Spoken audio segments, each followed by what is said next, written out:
Recent டைமில் கோல்டோட all time ஹையை reach பண்ண இந்த நேரத்தில் கோல்டில் இன்வெஸ்ட் பண்ணலாமா இல்லை கோல்டு இறங்கினதுக்கப்புறம் இன்வெஸ்ட் பண்ணலாமான்ற டவுட்டு உங்கள் எல்லாருக்குமே இருக்கும். ஆனால் எக்ஸ்பர்ட்ஸ் என்ன சொல்கிறாங்கன்னா, கோல்டு மேலே ஏறினாலும் கீழே இறங்கினாலும் இல்லை ஸ்டேபிளாக இருந்தாலும் நீங்கள் எந்த டைமில் வேணால் கோல்டில் இன்வெஸ்ட் பண்ணலாம். ஏன்னா ஃபியூச்சரில் கோல்டோட ரேட் வந்து கண்டிப்பாக மேலே தான் போயிட்டுருக்கும், கீழே இறங்க சான்ஸே இல்லைன்னு சொல்கிறாங்க. ரீசெண்ட் டைமில் கூட பார்த்தீங்கன்னா இந்த 2 இயர்ஸில் கோல்டு ஆல்மோஸ்ட் 80% ரிட்டர்ன் கொடுத்துருக்கு. எந்த ஒரு ஸ்டாக்கோ எந்த ஒரு இன்வெஸ்ட்மெண்ட்டுமே இந்த அளவுக்கு ரிட்டர்ன் கொடுத்ததே இல்லை. 80% ரிட்டர்ன். அப்போ நான் உடனே கோல்டு வாங்க ஆரம்பிச்சிடறதுக்கு முன்னாடி எந்தெந்த டைப்பில் கோல்டு வாங்க முடியும், எந்தெந்த டைப்பில் கோல்டு வாங்கினா நமக்கு அதிக ரிட்டர்ன் வரும்னு தெரிஞ்சுக்கிட்டு இன்வெஸ்ட் பண்ண ஆரம்பிங்க. நீங்கள் கோல்டு வாங்கணும்னு முடிவு பண்ணிட்டீங்கன்னா மொத்தம் கோல்டு வாங்குறதுக்கு 4 வழி இருக்குது. ஃபஸ்ட்டு வழி நம்ம எல்லாருக்குமே தெரிஞ்சது, கடையில் போய் ஃபிசிக்கலாக கோல்டு வாங்குறது. அதாவது நீங்கள் டிஜிட்டல்லையும் கோல்டு வாங்கிக்க முடியும். 3வது வழி பார்த்தீங்கன்னா இந்த கவர்மெண்ட் இஷ்யூ பண்ணுற சாவரின் கோல்டு பாண்ட், இதுலேயும் நீங்கள் இன்வெஸ்ட் பண்ண முடியும். 4வதாக பார்த்தீங்கன்னா கோல்டு ETF. இந்த கோல்டு ETF வாங்குறதுக்கு மட்டும் நம்மளுக்கு டிமேட் அக்கௌண்ட் தேவை. 4 டைப்பில் நீங்கள் எந்த டைப்பில் கோல்டு வாங்குறதா இருந்தாலும் அதுக்கு முன்னாடி இதில் இருக்க அட்வான்டேஜ் என்ன டிஸ்அட்வான்டேஜ் என்னன்னு தெரிஞ்சுக்கிட்டு கோல்டு வாங்குங்க. ஃபஸ்ட்டு நம்ம ஃபிசிக்கல் கோல்டில் இருக்க அட்வான்டேஜ் என்ன டிஸ்அட்வான்டேஜ் என்னன்னு பார்த்துடலாம். ஃபிசிக்கல் கோல்டில் இருக்க முக்கியமான அட்வான்டேஜ் மற்ற 3த்துலையும் இருக்காது. ஏன்னா இதில் தான் நீங்கள் ஃபிசிக்கலாக கோல்டை தொட்டு பார்த்து கண்ணால் பார்த்து ஃபீல் பண்ணி வாங்க முடியும். அதுதான் மொதல் அட்வான்டேஜ். அதாவது இந்த ஃபிசிக்கல் கோல்டில் தான் லிக்விடிட்டி அதிகம். நீங்கள் இப்போ நினச்சாலும் எனக்கு கோல்டு வேணாம், காசு தேவைப்படுது அப்படின்னாலும் உடனே கடைக்கு போய் வச்சு நீங்கள் காசாக மாற்றிக்க முடியும். ஃபிசிக்கல் கோல்டு வாங்குறதுல 2 டைப் இருக்குது. ஒன்று காயினாவோ அல்லது பாராவோ வாங்குறது, இன்னொன்று ஜுவல்ஸாக வாங்குறது. இப்போ நீங்கள் காயினாவோ பாராவோ வாங்கினீங்கன்னா உங்களுக்கு மேக்கிங் சார்ஜஸ் வேஸ்டேஜ்லாம் இருக்காது. ஆனால் GST 3% கட்ட வேண்டியதாக இருக்கும். நீங்கள் ஜுவல்ஸ் வாங்க போகிறீங்க அப்படின்னா வேஸ்டேஜ், மேக்கிங் சார்ஜஸ் ப்ளஸ் GSTலாம் அடங்கும். ஃபிசிக்கல் கோல்டு வாங்குறதுல இருக்க டிஸ்அட்வான்டேஜ்லாம் என்னென்னு பார்த்துலாம். இப்போ 1 கிராம் கோல்டு வாங்கினா கூட 8500 ரூபாய்க்கு மேலே ஆயிடுச்சு கோல்டு ரேட்டு. கோல்டு 1 கிராம் கீழே இப்போ யாரும் வாங்குறதில்ல. சில பேர் வாங்குறாங்க 1/2 கிராம் கூட. ஆனால் மேக்ஸிமம் பீப்புள் 1 கிராம் கம்மியாக வாங்குறதில்ல. அதனால் மொதல் டிஸ்அட்வான்டேஜே காசு ஃபுல்லாக 8500 ரூபாய் செலவானால் தான் கோல்டு வாங்க முடியும் அப்படின்ற மாதிரி ஆயிருக்கு.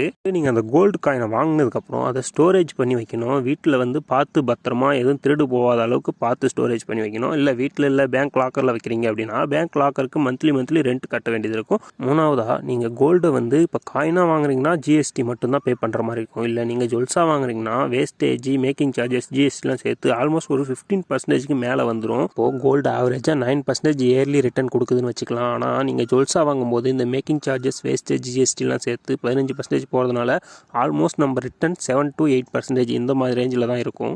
Next digital gold. இதில் இருக்கிற ஃபஸ்ட் அட்வான்டேஜே நம்ம ₹1 கூட கோல்டில் இன்வெஸ்ட் பண்ண முடியும். இப்போ நம்ம ஃபிசிக்கலாக கோல்டு வாங்கணும்னா 8500 ரூபாய் செலவாகும். ஆனால் இதில் ₹1 கோல்டை இன்வெஸ்ட் பண்ணலாம்னு சொல்கிறாங்க. 2வதாக இதில் இருக்கிற முக்கியமான அட்வான்டேஜ் என்னன்னா, இதுலேயும் லிக்விடிட்டி அதிகம். நீங்கள் 24 ஹவர்ஸில் எப்போ இந்த கோல்டை செல் பண்ணணும்னு ஆசைப்பட்டாலும் செல் பண்ணிக்க முடியும். இந்த டிஜிட்டல் கோல்டு நீங்கள் வாங்குறதுனால கோல்டு என்ன ரிட்டர்ன் கொடுக்குதோ 9% 8% அது ஃபுல்லாகவே உங்களுக்கு கிடைக்கும். கோல்டில் ஒரே ஒரு டிஸ்அட்வான்டேஜ் தான் இருக்குது. இதில் ரிஸ்க் அதிகம். இதை நம்பி நம்ம இன்வெஸ்ட் பண்ண முடியாது.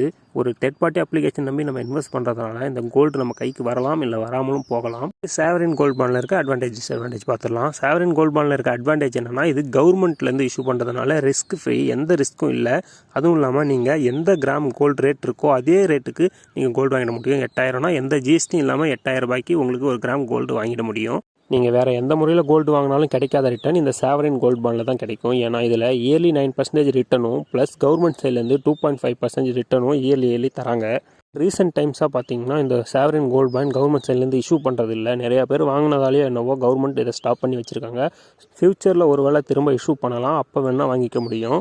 சாவரின் கோல்ட் பாண்டில் இருக்க டிஸ்அட்வான்டேஜ் என்னென்னா, இதில் 8 இயர்ஸ் லாக்கிங் பீரியட் இருக்குது. இந்த 8 இயர்ஸ் லாக்கிங் பீரியட் முடிஞ்சு மெச்சூரிட்டி ஆனதுக்கப்புறம் தான் நீங்கள் இன்வெஸ்ட் பண்ண அமௌண்ட்டு ப்ளஸ் இன்ட்ரெஸ்ட் எல்லாமே சேர்த்து தருவாங்க. இல்லை நடுவுலேயே நீங்கள் எடுக்கணும் அப்படின்னு ஆசைப்பட்டீங்கன்னா நீங்கள் செகண்டரி மார்க்கெட்டில் விற்றுக்க முடியும். அது வந்து கோல்டு அவங்க தர ரிட்டர்னை விட கம்மியாக தான் இருக்கும். இல்லை ப்ரீ மெச்சூராக நான் வித்ட்ரா பண்ணணும் அப்படின்னா 5 இயர்ஸ் வெயிட் பண்ணால் பாதி அமௌண்ட்டை வித்ட்ரா பண்ணிக்க முடியும். இந்த ஆப்ஷன் மட்டும்தான் இருக்குது. ஃபைனலாக பார்த்தீங்கன்னா கோல்டு ETF. இந்த கோல்டு ETF வாங்குறதுக்கு மட்டும் நீங்கள் டிமெண்ட் அக்கௌண்ட் ஓப்பன் பண்ண வேண்டியது இருக்கும். டிமெண்ட் அக்கௌண்ட் ஓப்பன் பண்ணுறது எப்படி அப்படின்னு மேலே கார்டு கொடுத்துருக்கேன், பார்த்து செக் பண்ணிக்கோங்க. கீழே டிஸ்கிரிப்ஷன்லையும் கொடுக்குறேன், வேணும்னா செக் பண்ணி பார்த்துக்கோங்க. இந்த கோல்டு ETFல நீங்கள் வெறும் ₹80 இன்வெஸ்ட் பண்ண முடியும். நிப்பான் இந்தியாவோட கோல்டு பீஸில் இன்வெஸ்ட் பண்ணிங்கன்னா வெறும் ₹80. இல்லை என்கிட்ட ₹80 இல்லை அதுக்கும் கம்மியாக தான் காசு இருக்குன்னு சொன்னால் இப்போது டாட்டாவோட கோல்டு ETFன்னு ஒன்று இருக்குது. அதில் வெறும் ₹9 இல்லை ₹8 நீங்கள் கோல்டில் இன்வெஸ்ட் பண்ண முடியும்.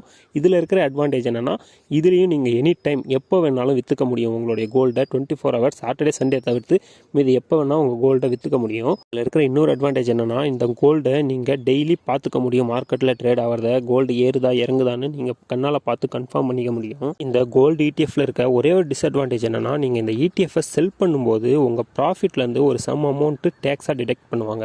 இப்போது இந்த வீடியோ பார்த்ததுக்கப்புறம் கோல்டு இன்வெஸ்ட்மெண்ட்டை பற்றின ஐடியா உங்களுக்கு கிடைச்சிருக்கும். இதில் எது உங்களுக்கு செட் ஆகும் அப்படின்ற சூஸ் பண்ணிவிட்டு அதில் கோல்டு இன்வெஸ்ட்மெண்ட்டை ஸ்டார்ட் பண்ண ஆரம்பிங்க.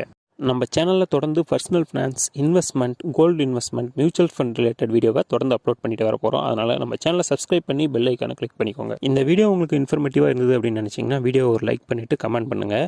உங்கள் ஃப்ரெண்ட்ஸ் அண்ட் ஃபேமிலியில் யாராவது இன்வெஸ்ட்மெண்ட் பண்ணிட்டு இருந்தாங்கன்னா அவங்களுக்கு இந்த வீடியோவை ஷேர் பண்ணி விடுங்க.